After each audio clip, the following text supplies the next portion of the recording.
Good morning. How are we? Can we borrow you?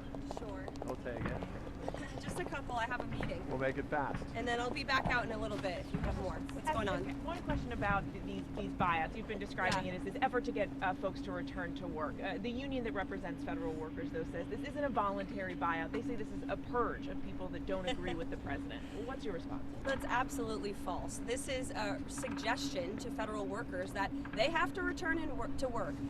And if they don't, then they have the option to resign. And this administration is very generously offering to pay them for 8 months. 6% of the federal workforce in the city actually shows up to work. That's unacceptable. We're all here at work at the office.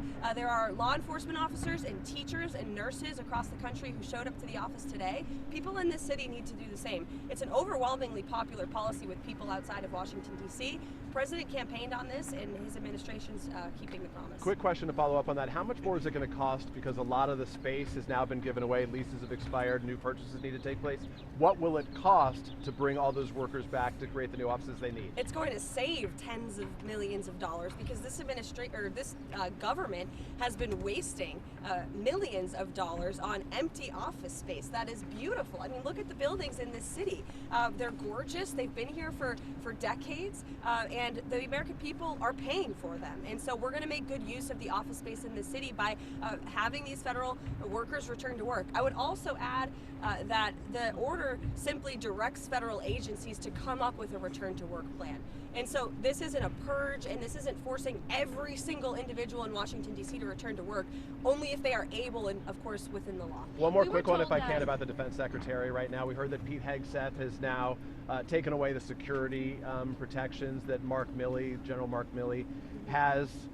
Ahead of his confirmation, Pete Hegseth said that his priority would be focusing on the warriors within the military as his #1 priority, not politics. Is this putting politics before the warrior workforce by focusing on what seems to be punitive in the eyes of many critics? No, the first action that Pete Hegseth took when he showed up at the Pentagon was telling that the warriors that work within that building, and most importantly our service members who serve this country in uniform, that DEI would no longer be a part of the United States military. We're focused on lethality, we're focused on strength again, and we're focused on rebuilding our military, which is something we haven't seen over the past 4 years. As for General Milley, the president's position on this remains the same as it does for John Bolton and the other individuals. He doesn't believe that these people should have the right to have security clearances and private details for the rest of their lives. Again, taxpayers are funding it, and the individuals you're mentioning are quite wealthy, I understand, so they can get their own private security if they wish. I have a couple of questions just about the freeze on federal loans and grants.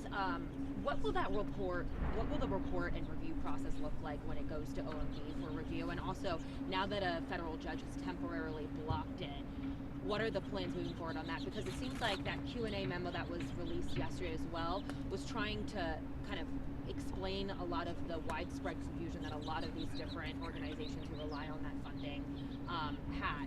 So I'm just on both of those questions. Yeah, well, that's why the Q&A was released, so that there is no confusion. There's no confusion within this building. I know there is, again, amongst the media and those who don't seem to just be able to read a memo and take it for what it is. It's very clear. This is a temporary pause on federal funding to ensure that tax dollars are not funding things that this president has signed out of law. So the Green New Deal, DEI, etc. As I said repeatedly yesterday, and I would like to double down on the fact that Social Security, Medicare, Medicaid, which I'd like to be clear on that today, welfare benefits, individual assistance, food stamps, etc. will not be impacted. So the American people should not be confused about this, and in fact they should be grateful that this administration is actually valuing their hard-earned tax dollars. Well, what about the federal, what is the response though to the federal judge who's temporarily blocked this, that's expected to play out in court on Monday? What are your guys' plans regarding that, and also just going back to the review process, what does that look like?